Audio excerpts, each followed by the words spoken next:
Hey everybody, in this video I'm gonna be showing you guys how to connect XEmpire to Bitget Wallet to receive AirDrop. So with that being said guys, let's get started with today's video.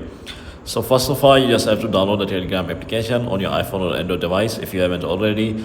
You can also do it on a desktop computer, but I'm gonna just do it on my iPhone device.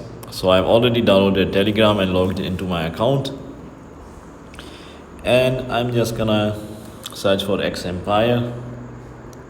Just search for XEmpire and click on it, click on play, and it will start loading this XEmpire application.